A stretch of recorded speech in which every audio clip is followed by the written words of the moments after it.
Recording live from Glory Hole Studios in Chicago and beyond. This is Cognitive Dissonance. Every episode we blast anyone who gets in our way.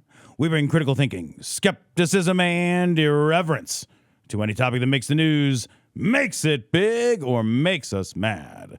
It's skeptical, it's political, and there is no welcome mat. Today is Thursday, November the 6th, right? That you're hearing Maybe? this. Yeah, it's the 6th. Because, today's the 31st. Yeah, sure, makes sense. It's Halloween Maybe season. not. Fifth? Happy Halloween, I bud. don't know. 5th? Welcome back to America. Hey, thanks, buddy. Appreciate it. I have a question for What's you. up?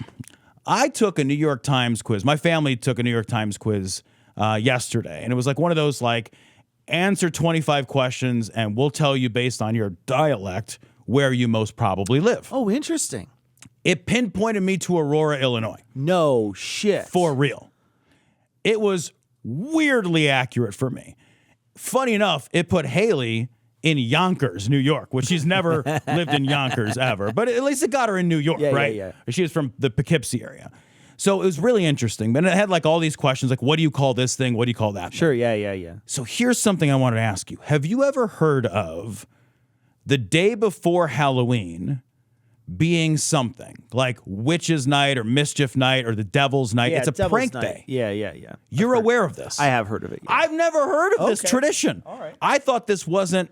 So I actually I got so weird about this because I'm like, wait a minute. There's like a whole day for pranks, and I didn't know about this. We missed it already. But it wasn't a Chicago thing when I was growing up. But it used to be a Chicago thing. It's primarily an East Coast thing. I see. But I guess I actually looked up this whole thing. I guess in the 70s and 80s, it was a whole Chicago thing. Like In the 70s and 80s, people would be like, hey, got your nose or whatever. it's the 30th, and you'd go egg people's house and shaving cream shit. All right. It was prank day. So it was the trick, and the next day is treats. Next day you get the treats. Yeah. And there's all these different names for it. And then one of the answers is like, yeah, I don't fucking never heard of that. So I was like, yeah, I never fucking heard of that. And I was just really curious. Did you guys do a Mischief No, I don't Night or remember Devil's Night or Mischief anything? Day. Although in Chicago, what I wish I would get more often is like a Italian beef with giardiniera on it instead of a treat. Like, that's a treat, right? That is a treat. Let's get that as a treat. What do you instead of these- hand out for Halloween? We put out a bucket. Yeah. And then we walk out with the bucket when people show up, but we don't get a lot of people here. They started this tradition a couple years ago, the trunk or treat stuff. Yeah. Where people don't show up to your door anymore. They just go to random parking lots where people hang out. And just go car to car. Go car to car. They don't come to your house anymore. Like when we first moved out here in the suburbs. Now, when I lived in Chicago, we used to put candy outside of our door. Right. And then kids would just go down the hall up and down our building and take it. That's awesome. And that was easy. When we first moved out here, away from Chicago, it is different. And there wasn't a lot of people. Maybe five total. I've never lived in a place where I've gotten an absolute mass of trick-or-treaters, where it's just been because like Sarah and I, we don't live in places where there's a bunch of kids. Right, yeah. So for us, it's like there's not a lot of kids. So I live in an area now without a ton of kids, and so it's never been a thing. So that's what happens now. And I basically have fun size stuff, but I don't limit kids. I'm just like, take some, and if they don't take enough, I'll be like, take more. Take more. I'm always like, I'm like a 6-7 candy person. Like I'm like, take 6 or get 7. in there. I'm just like, what are you doing? You do, but what do you do? Like Snickers, chocolates? I buy the fun pack of I never buy anything that doesn't have Reese's in it. So see, whatever that's because you're a good man. I'll look and I'll be like, okay, is there a Reese cup? Then I'll get this one. And most of the time, the Reese's comes mixed with like 3 or 4 things. There's always a throwaway in there. So like the Three Musketeers are the throwaway. It's like, that's a trash candy bar. That's not for I food. don't know why anybody would even want that one. No. Like, of all the ones you could choose, I would like the one that kind of tastes like sweet nothing, please. That's what it is. It's bad chocolate over air. Air stuff that doesn't taste like sugar anything. air. What And I do I know want sugar air We're gonna for? get a message from those sugar air people. They'll be like, "Well, you just so you know, it's the best candy." You're wrong about this. You are I would rather so have wrong. a Charleston chew. That's how bad things I'd are. rather have a Jolly Rancher. Are you kidding me? What's the worst chocolate on Halloween? Chocolate. The worst chocolate almost certainly are either those coins or the pumpkins. Fucking forgot about those coins. Or the pumpkins, the ones that are just Yeah. like molded stuff that you're like, yeah, you bought that at I don't know where you got that, Wax but that's not a real chocolate. It's not a real chocolate food. So those are my least favorite. But my probably another one that's really bad is the fake sort of crispy coated M&Ms. They're not M&Ms. They're not actually an M&M brand. They're just like a very cheap little baggie of crispy coated chocolate that are just, it tastes like a nothing. It's the worst. It's so bad. That's a throwaway. What's yours? Fucking white chocolate. Oh, yeah. You know what's big is that like that Hershey's cookies and cream. It's like white chocolate with like Oreo pieces in it. It is white chocolate. I don't understand how white chocolate is just a sweet. It's just a sweet. It's so gross. Yeah, I'm not a fan of it. It's sweet, but then it also has like a weird like back flavor to it, cloying, like an aftertaste. It's very to it. cloying. So like it's like a sweet that never goes away. Yes. Yeah. It clings to you like a fucking bad ex. It is disgusting. Speaking of clinging to you, so this last week when I went to QED, I brought 2 bottles of Malort with me. Did you really? Yeah. So I brought 2 bottles of Malort, and I introduced a bunch of people to Malort. How did that go? Well, so I guess Eli had done it a couple years ago, which is weird because Eli doesn't drink. He's not even from Chicago. And he's not from Chicago, and he doesn't drink. Here's the difference between me and Eli. I will do a fucking sympathy shot with you. That's right. You have so to. There's a huge difference between me and Eli. Eli's just be like, "Hey, here's a weird thing I heard someone about." You're like, "You're a scientist. You're not you're not a fucking explorer. You can't say, "Here, smell this." If you didn't smell it first, right? Yeah, so that's not fair. I 100% walked around QED and I said, "Okay, come on over. You want to do it?" I'm like, "I will do a sympathy shot." So here we go. 1, 2, 3, boom, Wham. And then we hit it. And then here's the best part. So a bunch of people, here's the 2 reactions I got are, "That's the worst thing I've ever tasted in my life. What is wrong with you?" So that's of course the natural reaction. That's an honest response. But then a lot of Brits, here's what they did. And this is going to be a very visual They compared thing. it to their food. This is they're like, it's fucking a huge improvement. What? There's flavor. I don't even have to care what kind of flavor. I'll just take any flavor at all. It tastes like something, for Christ's sake. No, but here's what the Brits do. So a lot of Brits, they will take a drink, and then they got this fucking stiff upper lip thing going on. So their lips like straight across, and they'll take a drink, and they're like, "It's not bad." And then they do this time. They go, "No," and then they're right back to the stiff upper lip. So it's like, "It's not bad." Oh, keep Malort and carry on. And then they try to fucking stiff upper lip, and I'm like, you can't hide that fucking completely, like it's involuntary shiver that you just did. You can't hide that from me. There's no way to hide that from me. Absolutely. So those are the 2 main reactions I got. And there's a lot of people who tried to be like, "I'm a hard ass and it doesn't taste bad." And I'm like, dude, things can taste bad and you can still do it. Right. It's okay. Like it's, but there's a lot of people who came up to me and they're like, "Yeah, man, here you go, drink." They're like, this is fine. I'll take more of it. There was one guy who did like another whole shot. And I was just like, "Yeah, man." I was like, it tastes bad. I don't know what's wrong. But there was a couple people who brought very interesting different liquors. There was someone from Finland brought a really cool liquor that was made there and tasted amazing. Was it like fermented fish or something? Or was it? Was it licorice? It was actually like liquor. Piss salt although on I think it was malt, but it was smooth malt. It wasn't like peaty malt. It was good. But then Heath got one that was very peaty. Not great. Heath smells like a campfire when he's seriously, drinking. it was awful. But Heath did not like the Malort. Heath was 100% not down with Malort. He's like, "What is wrong with this?" So there was some fun. But anyway, so I get to the end of the night. Also, there was another type of thing that changes your taste. It was like, I tasted it and I cannot remember it, but the 9-fingered lesbian gave it to me. Okay. So I met the 9-fingered lesbian in person. Oh, that's awesome. Yeah. And she handed me this bottle, and I can't remember the name of it, but it was a liquor that you taste, and it goes through like 4 different flavor profiles after you taste it, and it kind of leaves your mouth a little numb. I described it as like kind of tripping. Like it feels like you're having like an experience. But here's what it did. Washed all that Malort taste out of your mouth. Oh, so for the rest of the night, you're not like, "It tastes like Hubble." You're like, "No, it can't taste it at all."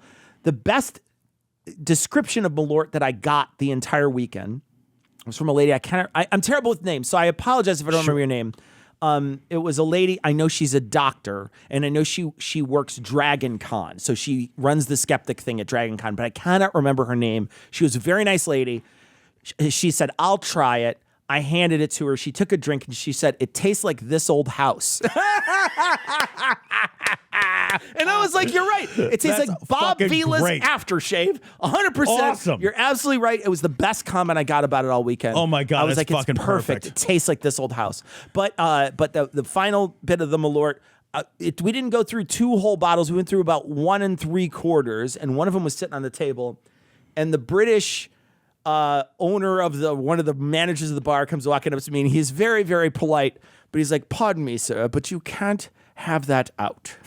And I was like, "What do you mean I can't have it out?" He's like, you have to hide it, sir. You can't have it out." And I said, "But what? I love that. Yeah.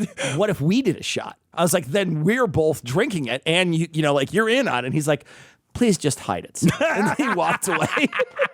But he made me like cloak and dagger hide I love it. that it's like, because very obviously, if you're running a bar, you don't want people. You want people buying your drinks, right?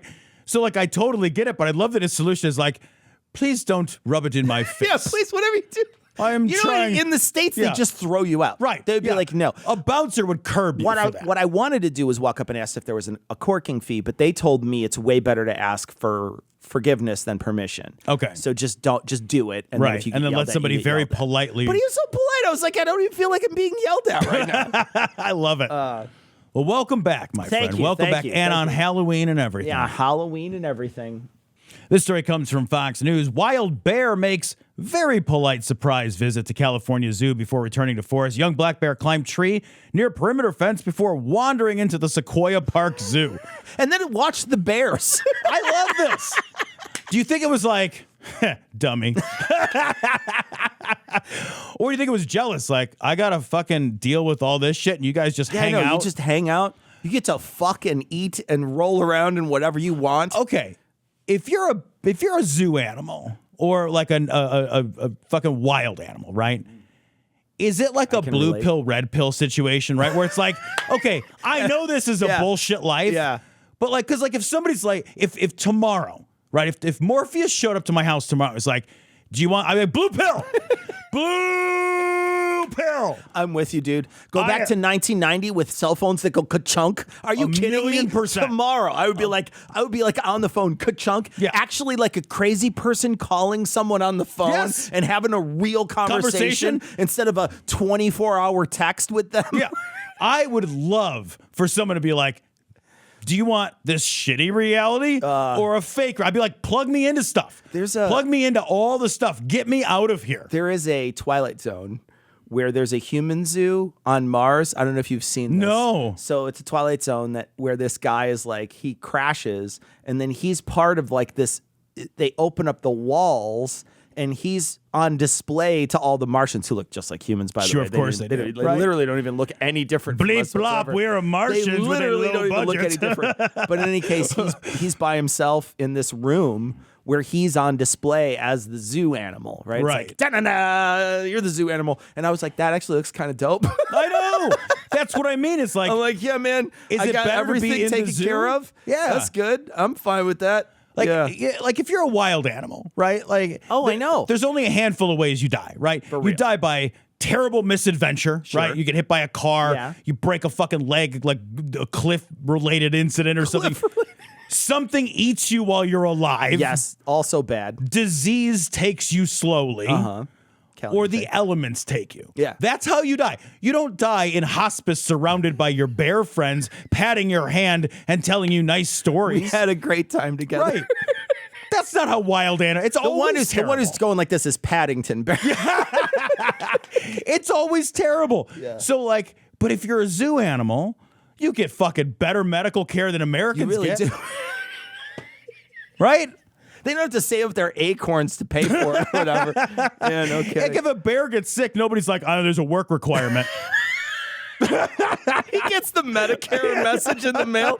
He's like, it's going up by 6 fish carcasses. What are you talking about? Where am I going to get 6 fish A carcasses? 40% increase in my salmon expenditure. What am I supposed to do? I can't afford this. God. So bummer care. Yeah. Is for the New Republic. I got to put this on a big screen so we could see it together. Cops arrest 61-year-old woman in penis costume at No Kings. There's like a whole video of this person And she had written on there, so it's a penis costume. Now, you can't really see it until the end. So I'm going to play it, and then I'm only going to play the end piece of it because basically it's her on the ground the entire time. And I'm going to mute it because it's just a bunch of people screaming. But they finally, they finally work. They get the Viagra to get this penis erect, and there it is, a huge inflatable. And what I penis love is like costume. right around the feet are the balls. So the whole time she's kicking herself in the balls.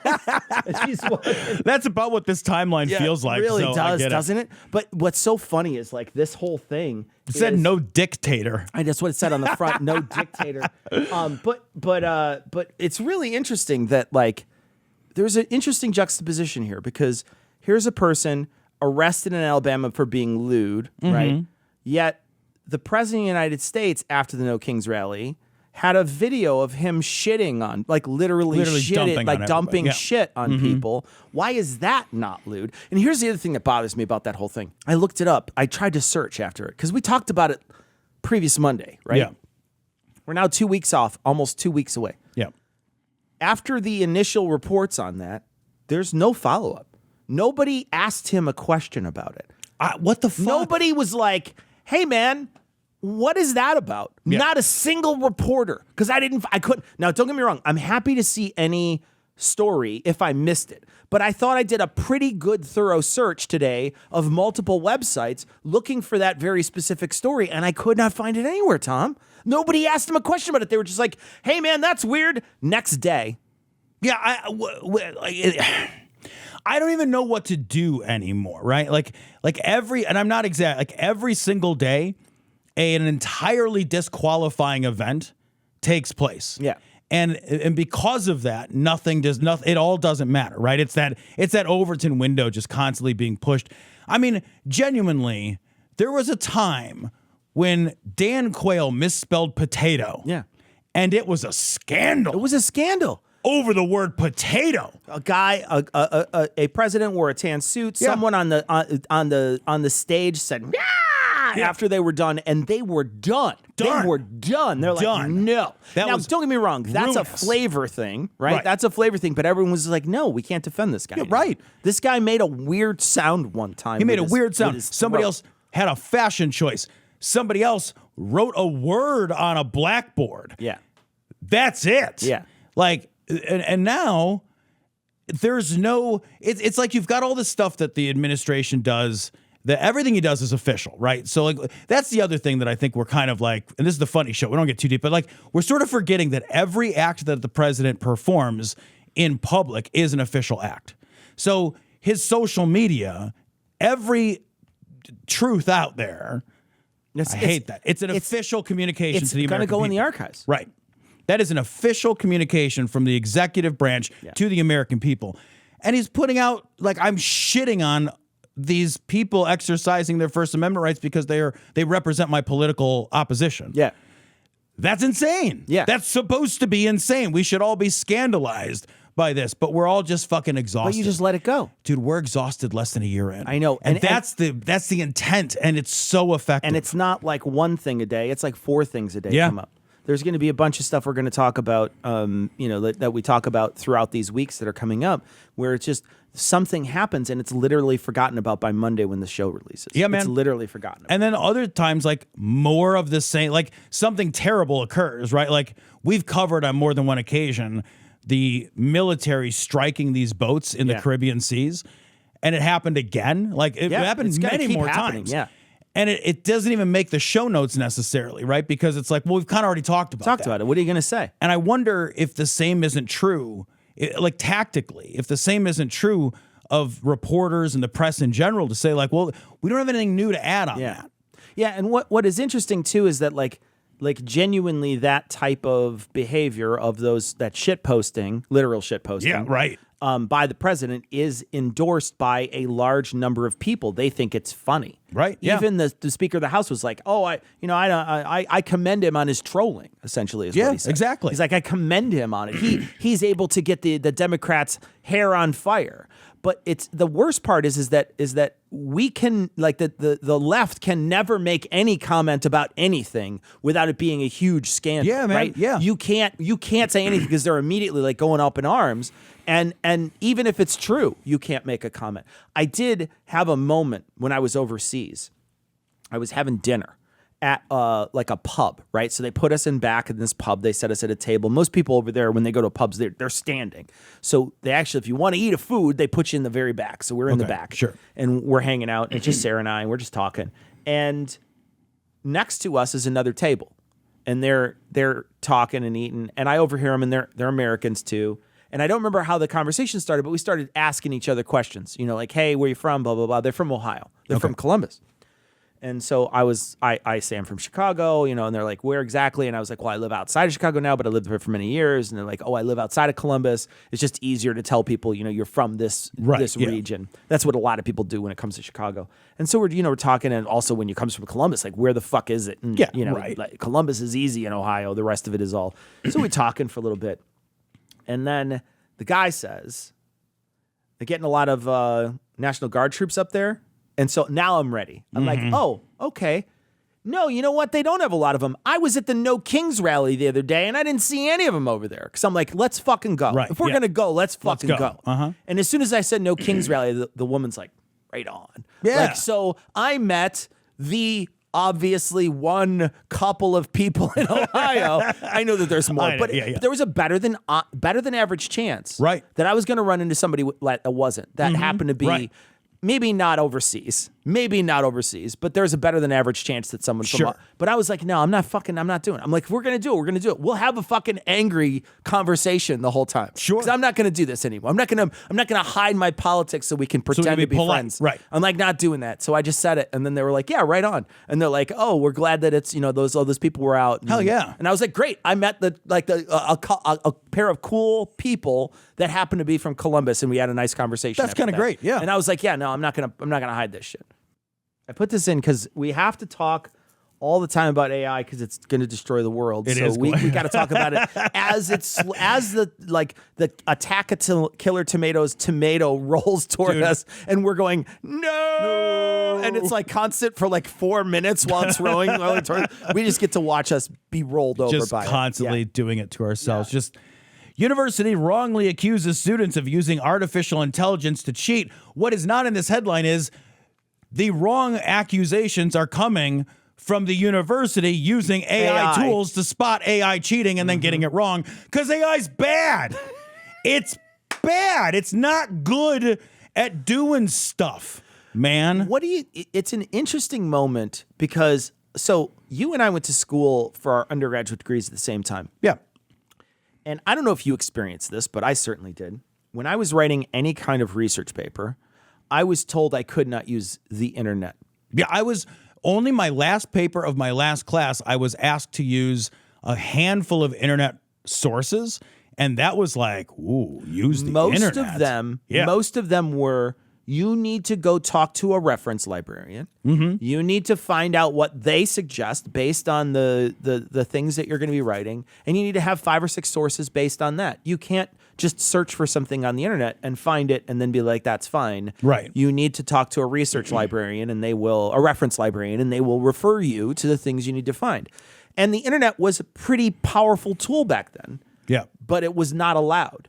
And I'm not a guy who would break a rule. So when they said no internet, I just didn't do it. I was like, no, I got to go find it somewhere else. And I've got to go do the things that they suggest. I imagine there were people breaking the rules back then, finding things and then just saying, yeah, a reference librarian referred me to it, but they found it on the internet somewhere. I had a much less rigorous degree than you. So like you had a philosophy undergrad. I had an English lit undergrad. And I think that is less research. My degree was less research rigorous than I think yours was. I only had a few classes that really required deep research. When Most of it was like, here's the book you're supposed to read, and you fucking source it's all from there. So we were never told not to use the internet to find the materials that we would ultimately use. So the internet couldn't be its own source, but I was more than allowed to like go online and find the book or find the article, then go to the library and request that book or request that article. So like I never had that same like admonition. but like citing something directly from the internet so I graduated in 2000. I did that in 2000. Yeah, one time. Yeah. One time. Once. Yeah, I don't remember a single class that allowed me to cite directly from the internet. I don't remember a single one. But yeah. And I got a master's degree 11 years later. So I didn't go to school for a long time and then went back and got a master's degree. When I got my master's degree, they frowned upon citations that were from the internet. Yeah. They frowned upon it. They were like, no, you should be searching for this stuff in like paper books. You should be getting paper book stuff. The thing is that like credible sources, the idea of what we allow as credible sources, the internet is full of non-credible bullshit, you know? So it is still, I think, a good practice to say, okay, I'm going to find stuff. The stuff I find might be online, but if it's online, it also has to exist in paper somewhere. You find right? it, and then it's printed, and then you find the actual citation. So like if I'm going to cite, let's say, The Lancet, I assume that there's an online version of The Lancet. Yeah. And I would say like The Lancet is probably perfectly acceptable to cite, regardless of whether I drag and drop that, or you know what I mean? Yeah. But like, that's because it also exists in the world somewhere else. But I haven't been in school in 25 years. What I think is interesting though is that I feel like there is some sort of crossover here. Yeah. That there is going to be a moment where they're just going to be like, yeah, I guess AI is just kind of like you're just going to be able to just use it. Because I feel like now there's a huge pushback against it. But I wonder in the future if they're just going to be like, nah, man, there's no way to stop this wave. We've got to figure out a way to let people use it in a way that is at least productive for them and understandable in some way. And for I don't think there's any real good way now. I don't think we understand it well enough now to know that there's a good way for you to engage with it. But I hope that in the future, smart people think about it and are able to put together a system that allows people to utilize it in a way that isn't sort of making them lazy. You know what I mean? Do you know? I think... Here's the thing. I think it's the same with a lot. I think about this like AI should eventually become, well, I don't think it will, but it should become similar to other tools where it is not an instead of, but an adjunct to. So I think of like when I was, because I'm a million years old, I'm 47, right? So when I was in grade school, junior high, high school, like it was the fucking 80s and 90s, we weren't allowed to use calculators very often.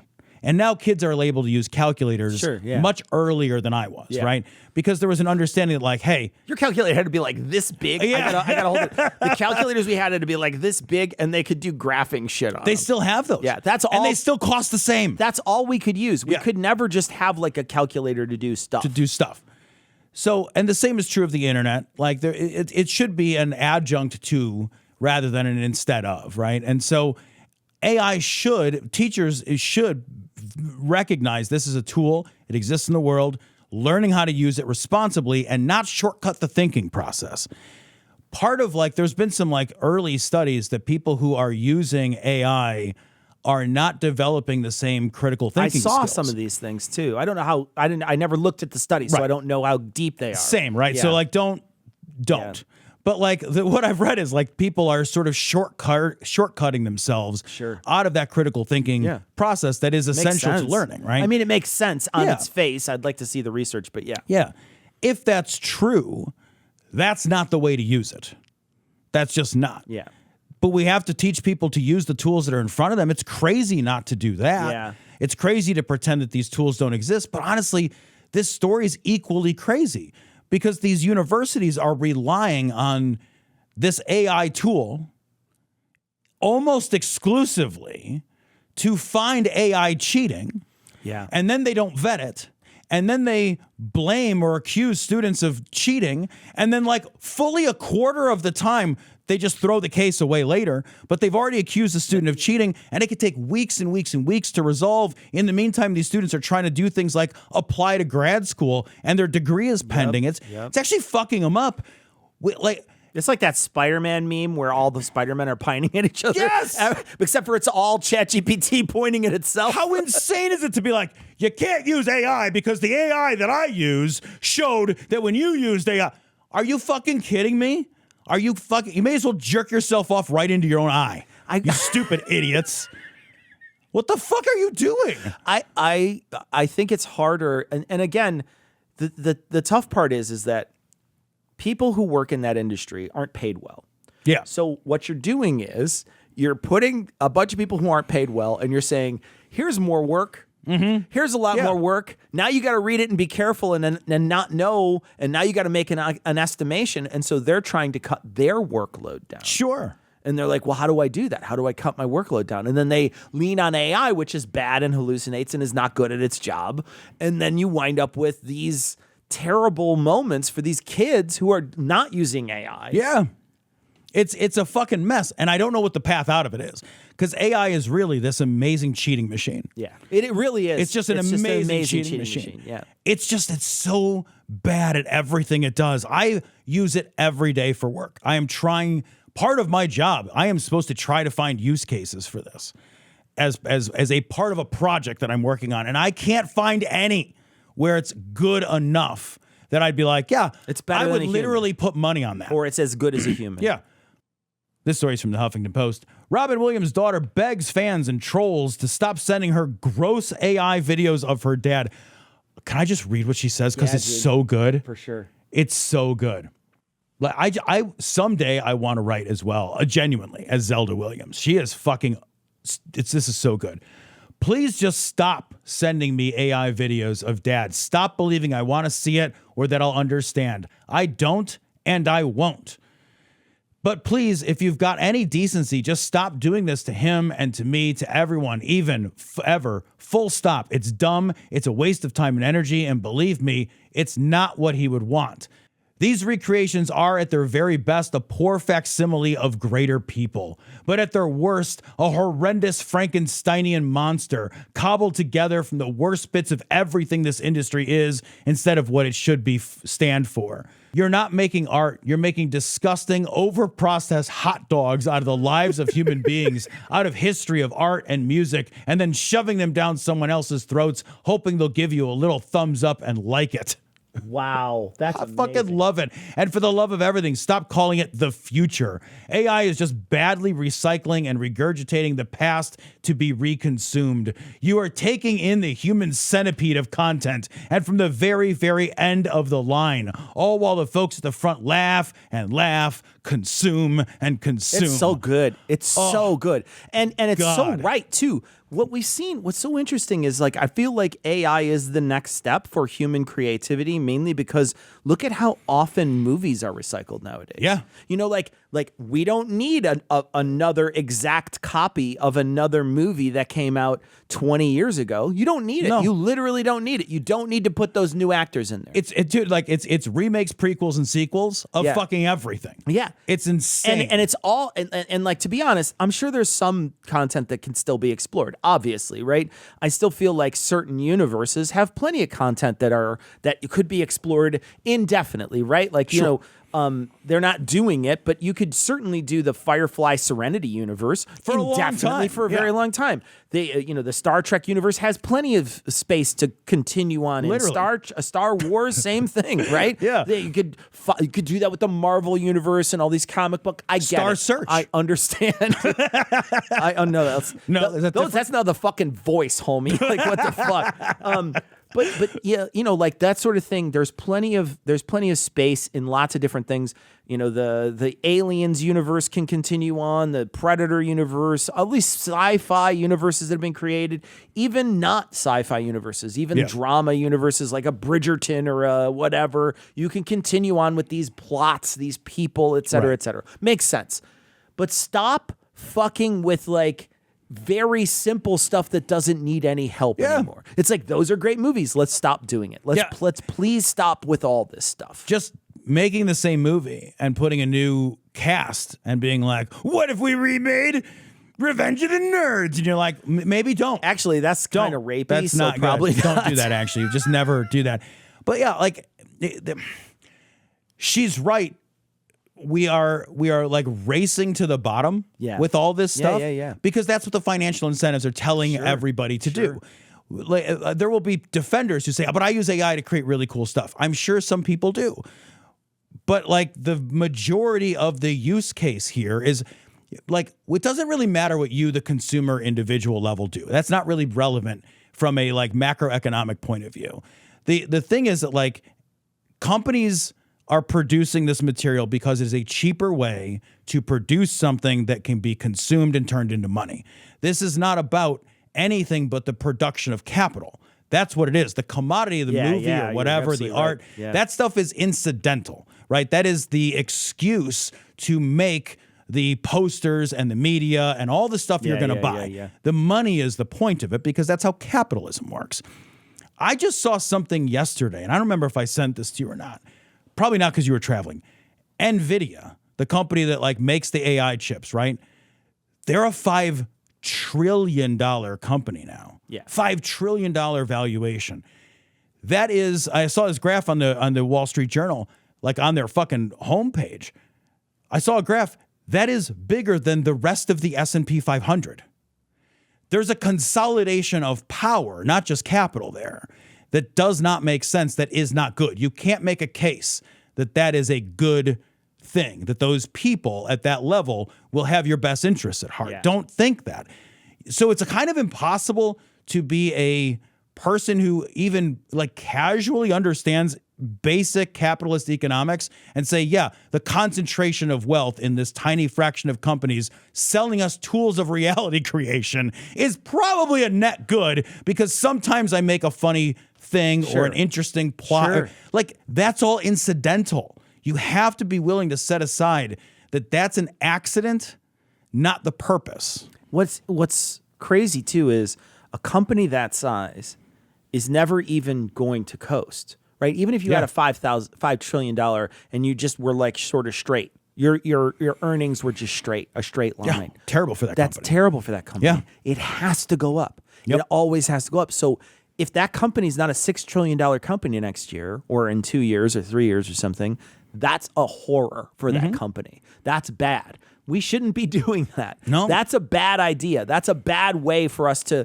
have our economy based around these companies that have to constantly increase their valuation. It's a terrible system, and it's like genuinely just like all of us plummeting towards the end of a cliff. Like we know it's going to happen. We do, and it's all like the other thing is like two other quick points is one, this is all net new. Yeah. So this didn't exist a handful of years ago.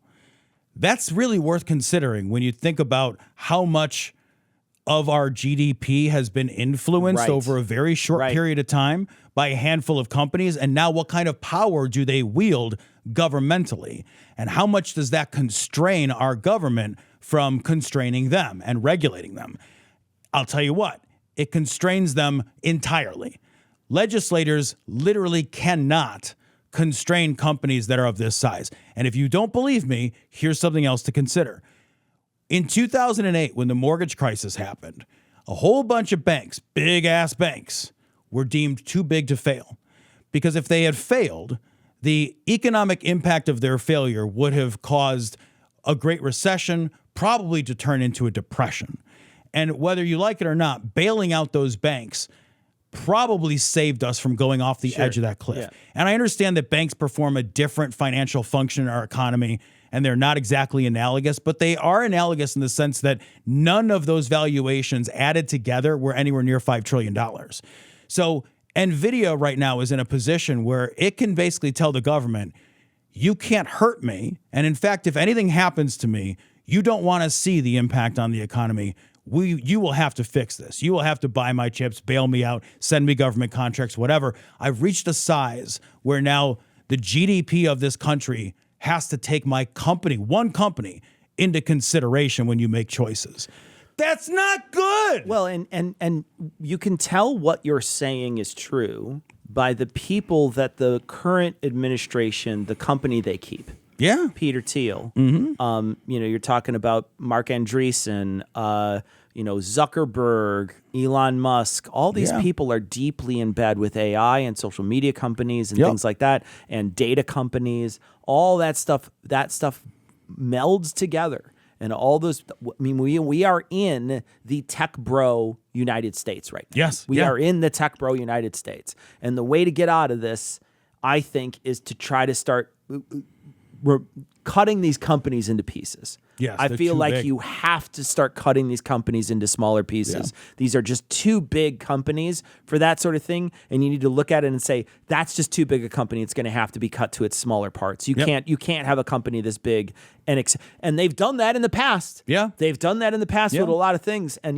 maybe that changes how the stock market looks for a short amount of time, but it may save us from a fucking cliff you're going to jump off of. This is all you like. Should you be worried? You should be worried. This story's from Kron4, KRON News. San Jose Sharks apologize after pro-ice message appears during Hispanic Heritage Night. Yikes, bro! And the pro-ice message was from, I think they put it online from someone who sent it to them, like a tweet or whatever, Right. and it was San Jose or SJ Sharks fans love ice, get 'em boys. So they clearly, there's a double meaning there that someone thought was super hilarious. So clever, because ice in hockey. So funny. And so they put it up there, and now. Yeah, well, then they'd issue an apology, which was kind of great that they at least issued an apology. But then they also said, the part of it that I thought was funny, Cecil, is they said something like, yeah, we're really not sure how this snuck past the goalie, basically. It slipped one past the goalie. And I was like, you guys don't have a better vetting process for what hits the Jumbotron? Yeah. Well, I feel like if they don't, they should have that lady who dresses a dick up there. Cecil, we got to promote the show on the Jumbotron. 100%. We got to try it. Ian, I know you don't listen to this show anymore. And I get it, buddy. And I know you don't like sports. I don't care about that. I don't care about what he likes. I don't even like the show. He's got to be able to write something that catches their attention while referring to the product that they have well enough so they know what's happening. That's way out of his wheelhouse. Yeah, Never mind. yeah. Somebody has to hack into the San Jose Sharks and promote Cock Dis. Yeah, and be like, hey, That's welcome to the Glory Hole. The Glory Hole in One. That's a different maybe sport. we should do a PGA That's tournament. a different story. Right, yeah, Glory Hole in One. Do they have a Jumbotron at PGA? Where would they put it? It's so Just boring. hanging from a cloud. It just plays lullabies to put you to sleep. That's all it does. Have you ever watched golf? So my dad used to watch golf when I was a kid. My dad used to watch it every week. He'd watch the last. So what's interesting is golf starts on Thursday and goes through Sunday. So there's 4 straight days of golf, right? Oh my Lord! You didn't know this. You probably had no idea. So they do. I think I'm pretty sure. It's been a long time since I watched it, but I'm pretty sure that they do 4 straight days. They play the course 4 times. Oh my God! And those guys who play the course, they add up all their strokes, and then they see how well they did based on that. That's why some of these guys at the end of 4 days, if they're a pretty good golfer, they're 21 under par or something crazy like that. That's because they were on average 5 under par for each day. Right. And then they add it all up or whatever, subtract it all down or whatever it is they do. Yeah. But they figured it all Square out. root it all they or figured it all something. out. I don't know. But it's 4 straight days. And there'd be days like a lazy Sunday afternoon, I would just sit in a couch, on a couch at home, and Dad would be watching this dumbass, terrible golf, and it would put me so fast to sleep on a Sunday afternoon. You're you just got done playing outside, and you sit down, and you're just here comes Nicholson on the par 4. And I'd be like, oh my God, I'm going to sleep so fast. I can't imagine anybody staying conscious during, now don't get me wrong, you like what you like. Like what you like, yeah. But for no me, shaming, I can't stay awake. Yeah. Yeah, we're not link shaming. Yeah. Tom, it's got to be doubly painful for you because you've had to golf as an adult. I've had to golf. I also have my wife's best friend. Her husband loves golf. Loves golf. It's his favorite thing. Actually loves it. He loves it. He golfs every minute that he can golf. He's probably golfing right now. Wow. He'll golf in the rain and the cold. He just loves golf. And he is a really nice guy. And he's invited us to his home a number of years in a row for watch the Masters. The last Masters hitting thing that they do. I didn't know it was Thursday, Friday, Saturday, Sunday, but it's the big game of the Masters thing. And I've gone, and he's the nicest guy in the world, and his wife is the nicest person in the world, and it's terrible, and I can't ever tell him. And I don't think he listens to this show, so Thank I'm goodness. safe. Hopefully. It's not because of him. He's great. He's a wonderful host, but everyone cares about this game. And they want to watch it. Tom walks in wide-eyed come on, you can't really care about this. I feel like it's this is a prank, right? This has to be a prank. Genuinely, that is the first time I've ever heard anybody ever have a party for the Masters. Oh, I every just hang out with different people, so I'm Yeah. sure that they do again. But I just never. Great never part, heard. like all the things that a party should have are there. Great people, food, drinks, awesome atmosphere. But then there's a golf. There's a guy who's like, I can't swingy. fucking even And with then that there's game. the sound of the grass as it. Oh yeah. Ka-shunk. Gonna have to pour some grass seed over have that to divot. put some Holy shit! Who divot there. cares?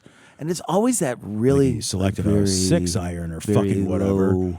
Low, extend each one of your words out. Yes! Type of thing. Yes, the narrator for golf or announcer or whatever. I guess it's not a narrator. Narrator for golf. Fucking, I don't know. I am the golf narrator. There's no story, that's for sure. This story's from KFox14. Firefighter dumped 75 possibly used tampons on ex's lawn for dating a new girl. So it turns out the person said that in fact they were painted. Yes. They were not, because I was thinking about, do you remember the story we covered about the pee? When you have to take your 5 gallons of pee down and put it, I'm like, where do you store your used ones for a long time? So that you have enough. So that you have enough. You have 75, Okay. because that feels like a lot of months. Here's an additional question. How do you decide when enough is enough? When you're like, okay, I'm gonna dump a bunch of used tampons on that's a given. That's locked in. I don't know how many. It's not like 5, right? Yeah. That's like a day's 5 worth or feels like whatever, not right? enough, So yeah. like to your point, you've got to save up a handful of cycles. And at what point are you like, Yeah. all right, I need 75. How many am I at? 62? No, that's not enough. We need more. You got it. We need more. It feels like you're like, okay, when we're done with these 3 boxes, Right. then we're going to do it. But we're not doing it before we're done with these 3 boxes. And like according to the article, she's like, yeah, it wasn't even my idea. My mom and sister said to do this. This is like that fucking What? This is like that catfish show, that one that everybody hated. It was that show that was on Netflix. I didn't watch it, but it was about the woman who she sent a bunch of mean messages to her own daughter. Oh, yes. Where she's like sending a bunch. Dude, you didn't watch that? didn't I'm watch trying to remember the name of it. That It ain't was for me. fucking crazy. That ain't for me, dude. I ain't watching. I watched that. the shit out of I ain't that. watching. That's Oh, not. it was for fucking me. nuts. Yeah, I don't watch that shit. I'm like, as soon as I see it, I'm like that.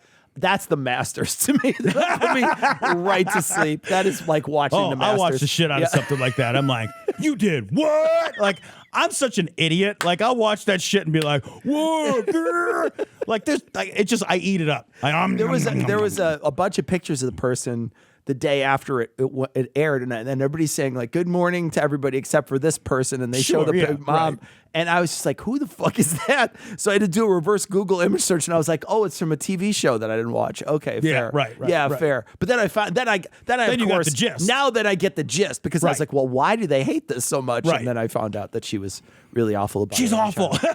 She like went She was after so her own awful. child. It's I a read crazy some of the show. stuff that they sent, Yeah. and I was like, that's your kid? Here's the other thing about documentaries. They're bullshit.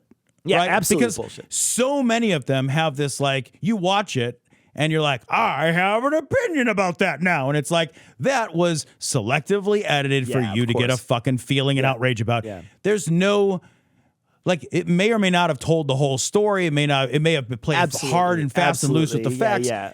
There's a show, there's a Netflix documentary that was really big called Take Care of Maya, which is supposedly about a little girl who had a rare medical condition, who was sort of like medically kidnapped by the system.